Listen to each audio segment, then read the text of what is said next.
Bien, se encuentra con nosotros la doctora Delia Muñoz. Ella ha sido procuradora del Estado peruano en los asuntos supranacionales, pero le estaba recordando también que ha sido jefa de gabinete de asesores del despacho del Ministerio de Trabajo y también la primera secretaria técnica del Consejo Nacional de Trabajo. Y a propósito de la entrevista que le he hecho al presidente de la comisión respectiva del Parlamento Nacional, el congresista Hernando Ceballos, de repente podemos comentar brevemente eso, Delia.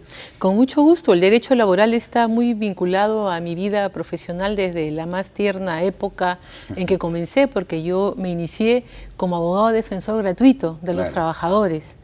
Y es una cosa que tengo muy marcada. ¿Qué piensas, ¿no?, de la sentencia y de lo que ha mencionado el congresista, que esto va a ser objeto de una revisión para evitar que se pueda repetir y sentar precedentes? Soy una persona que conoce mucho la normativa laboral, tanto nacional como extranjera, y los convenios de OIT.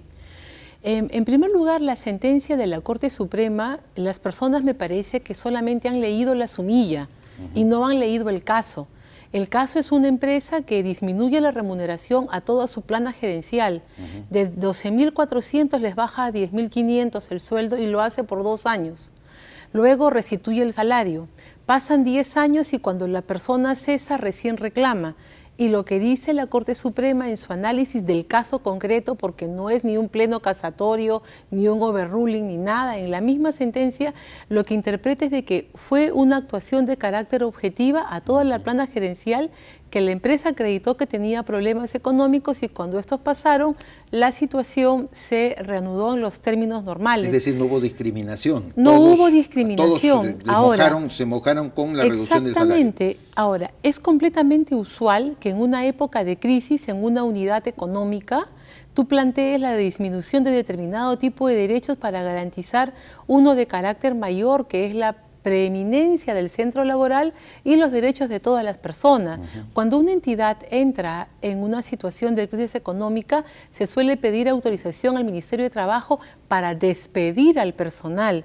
Y dentro de esa negociación para evitar el despido, muchas veces lo que se regula es la disminución del salario o de beneficios y condiciones, pero hay toda una serie de reglas que te regulan cómo es de que tú debes actuar. Nunca se va a permitir en el derecho laboral que yo te impongo hoy día a ti el cambio de salario hacia abajo de una manera. No puede ser unilateral, como no se ha tratado de presentar. No lo acepta el sistema, nuestro sistema no lo acepta, porque incurrirías en una serie de faltas, discriminación, estarías vulnerando los temas de carácter remunerativo, modificando el contrato, una serie de situaciones que no permiten nunca el derecho laboral. Pero no tiene razón el congresista, Delia, cuando señala hay que ponernos pues como en las hipótesis de la situación crítica. De la mala fe. Bueno, la mala fe. Y se supone que cuando tú y yo hemos ido a la Universidad de Derecho, lo que hemos aprendido en el primer ciclo es que las reglas se regulan por la buena fe. Exacto. El país está atrancado, el país está atorado porque estamos concentrados en quién se va a portar mal y quién va a hacer las cosas de una forma inadecuada, y hay que limitarlo. Aquí tú tienes que tener una regulación moderna, que fluya, y si alguien se porta mal, pues se aplican las sanciones y las multas, pero no por una cuestión eventual que puede ocurrir, vas a generar todo un sistema de sobreregulación. Pero tienen que ser factores exógenos, ¿no es cierto? Tienen que ser factores completamente objetivos y exógenos que no respondan a tu decisión unilateral de tener una determinada solución a un problema de carácter económico. Yo te había puesto la hipótesis, por ejemplo, que me cae una acotación de la SUNAT porque me olvidé pues de pagar impuestos y de repente con la multa, los intereses que tengo que verme obligado a pagarme, genera un forado que no me permite pagar los salarios. Ahí entraría una consideración. Para mí no, porque esa es una cuestión que se basa en un acto tuyo en el que no has cumplido de una manera adecuada con las normas. Eso no puede ser considerado dentro del derecho laboral una causa objetiva. Una causa objetiva es de que se te caen los contratos que tienes de producción. Una causa objetiva es que lo que tú vendes deja de ser un producto deseado en el mercado. Una causa objetiva es que tu producto se vuelve ilegal. Una causa objetiva es de que cae el precio de lo que tú vendes. O sea, algo que no dependa de ti. Eso es una causa objetiva. En conclusión, para ti es más ruido lo que se está haciendo en torno a esta sentencia. ¿Deberíamos simplemente interpretarla en su verdadero alcance? Me parece de que el tema laboral siempre es un tema extremadamente sensitivo y tenemos a un 64% de la población que trabaja sin ningún tipo de derechos. En consecuencia dicen, pucha, yo trabajo sin derechos y encima el día que acceda a una regulación, el empleador va a poder hacer lo que quiera de mí, que es la lectura que se tuvo de los medios. Pero no es así, nuestro sistema está lleno de leyes. El derecho laboral peruano es uno de los más frondosos, de los más amplios y está regulado casi todo tipo de situaciones, incluyendo esta, la del cambio de remuneración hacia abajo, lo tenemos regulado desde hace más de 50 años. Bueno, hemos sacado provecho a tu profundo conocimiento del ámbito laboral, pero te habíamos convocado para hablar sobre el sistema de procuraduría. Ya Julia Príncipe va a generar pues un consejo de procuradores y se le da total autonomía, falta la legislación respectiva. Sin embargo, ya hay una discusión ya, por supuesto, abierta de cuáles deben ser las características que tenga este Consejo de la Procuraduría del Estado. Mira, en primer lugar, las instituciones son entelequias abstractas o entelequias de carácter jurídico, pero una institución la hacen las personas. Es decir, de que tú tienes que apuntar a que los profesionales, tanto los que lideran la institución como los que están en los más diferentes cargos de confianza, reúnan características personales que los hagan una persona confiable, una persona que tenga capacidades y un determinado perfil. Si tú fueras una transnacional y tú vas a abrir una nueva oficina en el Perú, tú convocas a un concurso público en base a perfiles profesionales. ¿Quién va a ser mi abogado? ¿Quién va a ser mi gerente administrativo? ¿Quién va a ser mi gerente general? Y yo establezco determinado tipo de competencias para que hagan el trabajo de la mejor manera posible, acorde a mis requerimientos, ¿no es cierto? El procurador del Estado no es un funcionario autónomo per se. El funcionario que se llama procurador es aquel que tiene, según la Constitución, a su cargo la defensa de los intereses del Estado. Es decir, que es un abogado de parte. No es un juez que resuelve una causa ni un fiscal que investiga a nombre de la sociedad. ¿Pero quién le identifica la función de la defensa del Estado? La Constitución. Lo que esté lesionándose el Estado. La Constitución dice de que la defensa de los intereses del Estado está a cargo de los procuradores. Ese es el artículo constitucional que tú tienes. Luego esto ha sido desarrollado por un decreto legislativo, el 1068 y su reglamento, que es el que está vigente. Allí establece las características, las funciones y las competencias del sistema de defensa jurídico del Estado, que lo preside quien ejerza el cargo de ministro de Justicia. Está así establecido en la norma. Lo que ha hecho la ministra Pérez Tello muy bien es designar a una persona que tiene un gran liderazgo jurídico y personal, como es la señora Príncipe, para que en su nombre conduzca este Consejo de Defensa. No solo conduzca, sino designe y elija también a los otros procuradores. La palabra conducir, para mí, estamos en la misma línea. Entonces, tú tienes que escoger si vas a ir a una gran reforma constitucional para crear un organismo autónomo como una Procuraduría General del Estado, o lo vas a crear como un organismo público desconcentrado. En la primera opción va a ser independiente absolutamente de todos, y en la segunda siempre va a tener que estar inserto dentro de la estructura del Poder Ejecutivo. Más allá de esa discusión, tú tienes que establecer cuáles son las competencias funcionales y cuál es la carrera que estos procuradores van a desarrollar. Los problemas se dan en la actualidad, sobre todo en las procuradurías de carácter especializado, que son de terrorismo, lavado de activos, orden interno, supranacional, constitucional, anticorrupción, donde están tocando temas de carácter transversal y sumamente sensitivos. Pero aparte tú tienes al procurador del Jurado Nacional de Elecciones, del Congreso, del Poder Judicial, de los organismos autónomos. Tienes los procuradores de los organismos públicos desconcentrados, como la SUNAT, aduanas, otra serie de entidades. Y tienes los 25 procuradores regionales.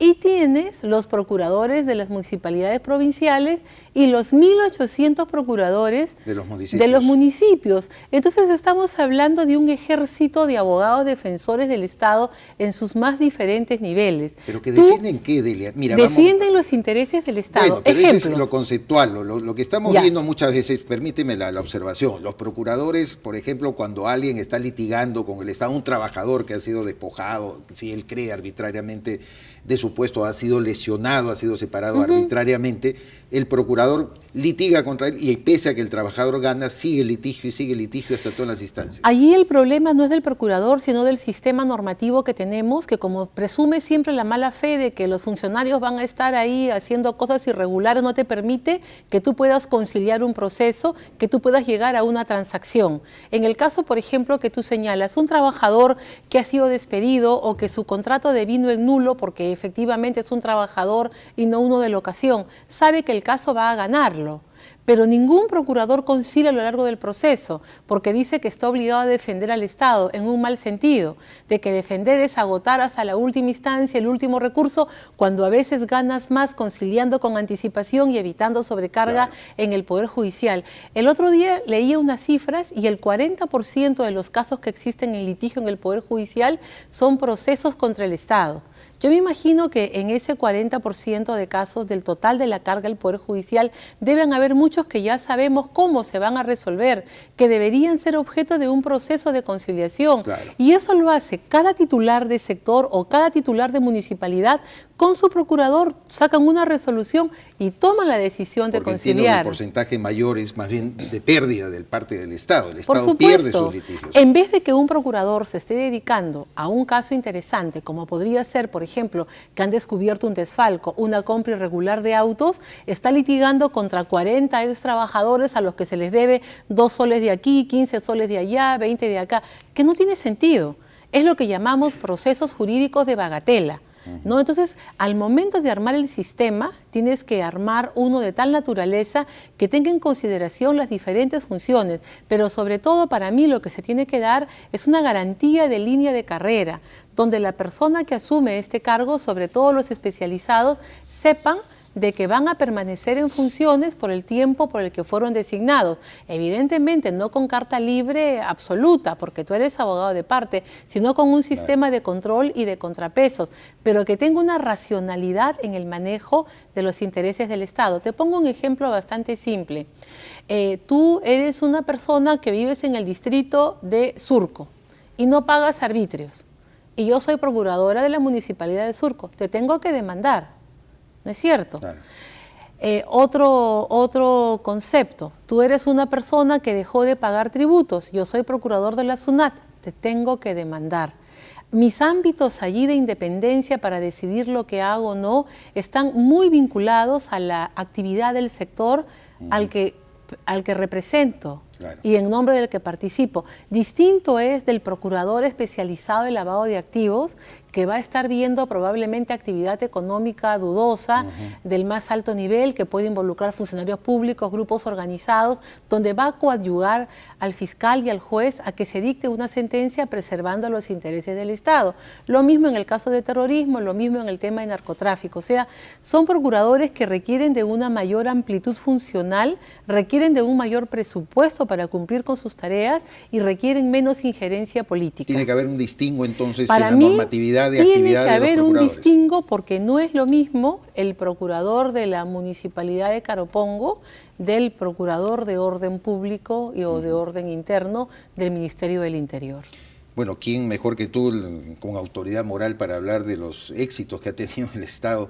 Como procuradora supranacional, tengo entendido, tú ganaste más de 70 juicios a favor del Perú y 30 y tantos de ellos eran de los grupos terroristas que habían demandado al Estado peruano. Sí, mira, a mí me tocó organizar la Procuraduría Supranacional porque antes el Estado actuaba a través de consejos, con lo cual se vulneraba incluso el precepto constitucional.